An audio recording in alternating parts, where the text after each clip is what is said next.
His memories drag him back to a dim, suffocating room on Earth, a cramped, filthy one-room apartment that barely deserved to be called a home. The man he once was lies sprawled across a stained futon, clutching his chest as waves of pain surge through his body. This agony is not new. It has haunted him for some time, steadily worsening, but he never sought treatment. Hospitals cost money, and money was something he no longer had. His fingers claw weakly at his chest. His arm, once healthy, is now thin and frail beneath an unwashed t-shirt. A violent cough racks his body and blood spills from his mouth, soaking into the futon. Each breath feels heavier than the last. Confusion, fear, and despair mingle as he mutters to himself, unable to understand how his life has ended up like this. Though his body is failing, his mind remains painfully clear. Regret floods him as memories surface, one after another. He was never a saint, but he had lived honestly. He followed society's rules. He worked hard, avoided crime, married when expected, had a child, and even bought a house. He believed that if he did everything right, life would eventually reward him. Instead, everything collapsed. He is drowning in debt, forced to work multiple part-time jobs just to survive. Despite paying child support every month, he has never once been allowed to see his daughter after the divorce. His ex-wife insists their child is finally bonding with her new husband, using that excuse to deny visitation again and again. The betrayal does not end there. The company he once worked for fired him after falsely accusing him of having an affair and embezzling money. Neither accusation was true, yet no one listened to his denials. Colleagues, supervisors, even strangers looked at him as though he were guilty. The weight of their scorn crushed him so thoroughly that he began to doubt himself, wondering whether he truly deserved their hatred. Now, he has reached the lowest point imaginable. Thugs regularly show up at his apartment demanding repayment for debts he does not even remember taking on. Somehow, enormous sums are registered in his name, binding him legally, though he never benefited from them. Deep down, he suspects his ex-wife is responsible, but he lacks both the money and the strength to fight back through the courts. Years of stress and exhaustion have wasted his body away. He looks far older than his actual age. Whenever he catches his reflection, he barely recognizes himself, a man already halfway into the grave. Each cough brings more blood. With every breath, death draws closer. At last, overwhelmed by pain and frustration, he accepts the inevitable. There is a grim sense of relief in knowing it will soon be over. At least his suffering will end. That is when something impossible happens. A stranger appears inside the room. Without warning, a tall, thin man stands beside the futon, dressed in a striped tailcoat and wearing a top hat. He holds a travel bag in one hand, as though he has simply stopped by for a visit. His shoes rest shamelessly on the filthy tatami floor. His presence feels wrong, unnatural. The man cheerfully greets him, calling it a lovely evening. Through hazy vision, the dying man studies the intruder. The stranger's eyes are hidden in shadow, revealing only a smiling mouth. Smoke seems to curl around him despite the absence of fire. Even the edges of his coat and hat move strangely, as if reality itself refuses to treat him normally. The dying man does not panic. He lacks the strength for fear. Instead, resignation washes over him. Perhaps this is death itself, a ferryman come to guide him away. He recalls a story he once heard about old pets guiding their owners after death. He once had a dog long ago. The stranger kneels beside him, his smile widening. He introduces himself not as a ferryman, but as a guide, someone who sends people to different worlds. The man barely has time to react before another coughing fit racks his body. With a casual snap of the guide's fingers, the room vanishes. In its place, a new scene unfolds before his eyes. In an instant, the dingy apartment dissolves, replaced by a vivid scene unfolding before the dying man's eyes. He finds himself watching a luxurious restaurant, far removed from the poverty he has been trapped in for years. Warm lighting glows over polished tables, and the air seems rich with comfort and indulgence.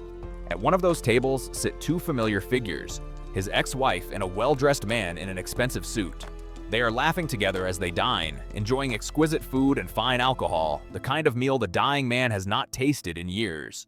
The sight alone twists his heart, but what truly shocks him is not the decadence. It is the conversation drifting clearly into his ears. The suited man speaks with amused disbelief, remarking on how skillfully she saddled her ex-husband with crushing debt while still forcing him to pay child support. He even points out, almost casually, that the child is not biologically his. The words strike like knives. The man lying on the futon desperately wants to deny what he is hearing, but his ex-wife responds without hesitation. With a cold smile, she explains that legally the child is still his responsibility. Child support, she says, is only natural. Her tone is light, almost playful, as though she were discussing something trivial. As he listens, the image of the woman he once loved shatters. She speaks with contempt, declaring that women naturally seek men with superior genes. She never needed a child from someone like him. She only needed his money. Marrying him, she claims, was charity on her part. He was worth nothing more than that. The dying man's chest tightens painfully, his heart straining not just from illness, but from fury and heartbreak. The woman before him looks like his ex-wife, speaks like her, yet feels utterly alien. The kindness he remembered is nowhere to be found. The guide's voice cuts in calmly, reminding him not to look away. "This is no illusion," he says. "It is happening right now." Slowly, horrifying clarity settles in. The lies, the debts, the isolation, none of it was random misfortune. It was all intentional. The guide praises him for his endurance, pointing out how earnestly he continued paying debts and child support, believing it was the right thing to do. He emphasizes the injustice of it all, asking whether such evil should really go unpunished. Then, with theatrical flair, he produces several pamphlets from his bag, each resembling a travel brochure. He offers him a gift, a chance at happiness in another world. The dying man barely processes the offer. His mind is consumed by rage. Blood spills from his mouth again as he struggles to speak, asking whether even the embezzlement accusation was a lie. The guide nods without hesitation. His former boss framed him for the crime. Everything clicks into place. He realizes now just how thoroughly he was deceived. He worked himself to death while those who ruined him lived comfortably, laughing over fine meals. The unfairness of it all crushes him. His hands clench the futon as tears spill down his face, stained red with blood. All he wants now is revenge. He begs for it, his voice hoarse and broken. He does not care what happens to him. He just wants them to suffer as he has suffered. The guide's smile widens, then fades. Regretfully, he explains that revenge in this life is impossible. Death is already upon him. What he can offer instead is a fresh start, a happy second life in another world. The dying man refuses to accept this. His desperation boils over. He would endure any pain if it meant making them pay. But the guide is unmoved. All that remains is choice.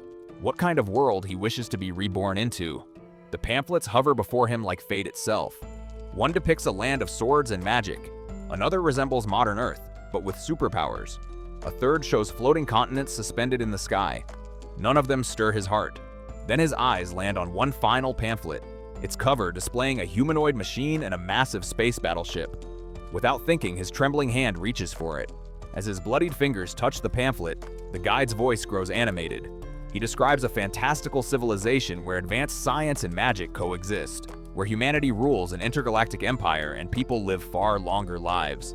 It sounds absurd, yet intoxicating. The dying man's thoughts turn bitter. His honest life earned him nothing but betrayal. If goodness leads only to suffering, then he will abandon it entirely. In his next life, he will live for himself alone. He will trample others before they can trample him. The guide explains that in this world, true power belongs to nobility. Despite technological advancement, the feudal system reigns supreme.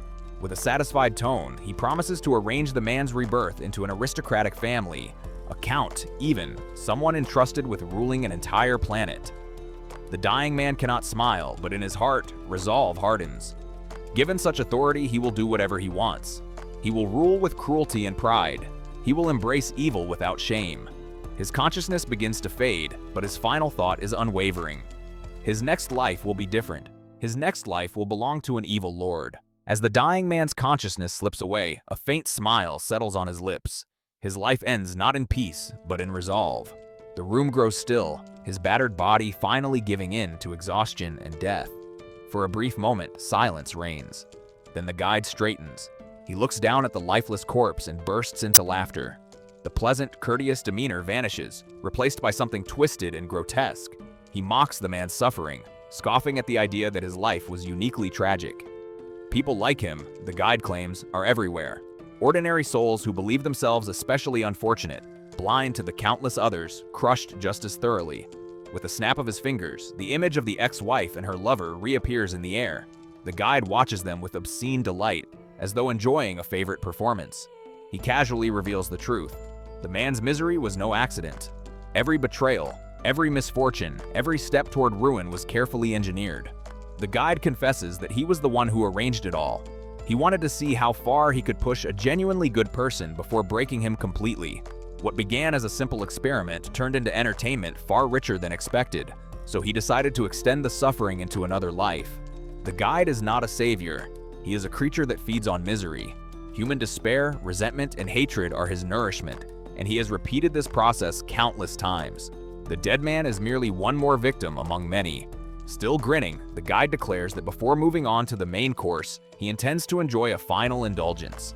Dark smoke pours from his body and coils around the projected image of the couple, unnoticed by them. As the corruption takes hold, their cheerful conversation begins to rot. The man in the expensive suit suddenly grows cold. His smile disappears as he announces, without emotion, that their relationship is over. He has grown bored and intends to leave her behind. The woman freezes, disbelief flashing across her face. Panic follows. She threatens him, claiming she knows secrets that could ruin him, but he remains calm. He reminds her that the lawyer who assisted with her divorce is his friend. If she causes trouble, he will expose her crimes, framing her ex-husband and helping his boss commit embezzlement. Her confidence shatters. Desperate, she brings up the child, asking if he truly intends to abandon his own daughter. He shrugs it off, pointing out that legally, the dead man is the father and the one paying child support. From his perspective, everything is perfectly arranged. She trembles, begging him not to leave. She claims she loves him. He dismisses her words with icy cruelty, admitting that he once loved her, but only briefly. Now, she disgusts him. He mocks her for believing he would ever marry a cheater, sneering that if her ex-husband loved her, then his taste must have been terrible. Each word drives her deeper into despair. The guide claps gleefully, savoring the collapse. He drinks in her fear, her regret, her anguish, devouring her emotions as sustenance. Her suffering nourishes him just as the dead man's despair once did. As the woman sinks into helpless misery, the guide reads her thoughts with amusement. Even now, she begins to regret her choices, thinking of the man she destroyed, only after learning he is dead. The irony delights him. With a final laugh, the guide banishes the image. He promises that no matter what path she takes from here, whether crawling back to her former husband's memory or chasing another man, she will never find happiness again. He has ensured it. Turning back to the corpse, the guide announces the next stage of his amusement. He will guide the man's soul to a world where lives are spent cheaply, a place of endless war and suffering. A happy world, at least from the guide's perspective. He spreads his arms wide, unable to contain his anticipation. Someday, the reborn man will realize the truth. He will scream in rage, curse the guide, and drown in resentment. Whether he becomes a tyrant who spreads despair or collapses under the weight of his own misery, the outcome is the same. The guide wins. The guide's laughter echoes through the silent apartment as his excitement builds. No matter how the reborn man's future unfolds, he is certain of his victory. If the man embraces villainy and spreads despair across the galaxy, the guide will feast on the countless negative emotions left in his wake. If the man himself is eventually crushed by betrayal and loss once more, his hatred and anguish will be even more delicious. Either outcome promises endless enjoyment. The guide paces the room, speaking aloud as though savoring a favorite recipe. Reincarnation, he muses, is always met with gratitude. People rejoice when they hear they will be reborn, never suspecting that the promise of happiness is nothing more than bait. A few comforting lies are all it takes to make them walk willingly into despair. With a snap of his fingers, a lavish wooden door appears out of nowhere, grotesquely out of place amid the filth and decay of the apartment. Ornately decorated and radiating an ominous presence, it serves as his gateway between worlds. When he turns the knob, the door opens to reveal a swirling abyss of black and purple, an entrance to another reality. The guide pauses, resting a hand against his chin as he considers how best to torment his newest victim. Should he allow him to live comfortably for a time before dragging him down? Or should he force him to claw his way upward, only to destroy everything he builds? He briefly entertains the thought of a public execution at the end, something dramatic, something unforgettable. The thought makes him shiver with delight. As he prepares to step through the door, he remains unaware of another presence within the room. In a dark corner, a faint light flickers. Slowly, it grows, taking on a hazy shape. Though indistinct, its form resembles that of a small dog, composed entirely of soft radiance. The luminous figure gazes at the dead man with quiet sorrow. Then, turning toward the guide, it glares at him with silent defiance. The guide, lost in his own twisted anticipation, notices nothing.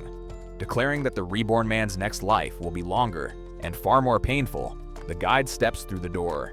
He promises suffering that will stretch on and on, all for the sake of his own happiness. With a satisfied grin, he disappears into the darkness beyond. In that same instant, the glowing dog leaps after him, slipping through the doorway unnoticed. The door closes. The apartment is left empty and still. Its only occupant, the lifeless body of a man who once believed in honesty,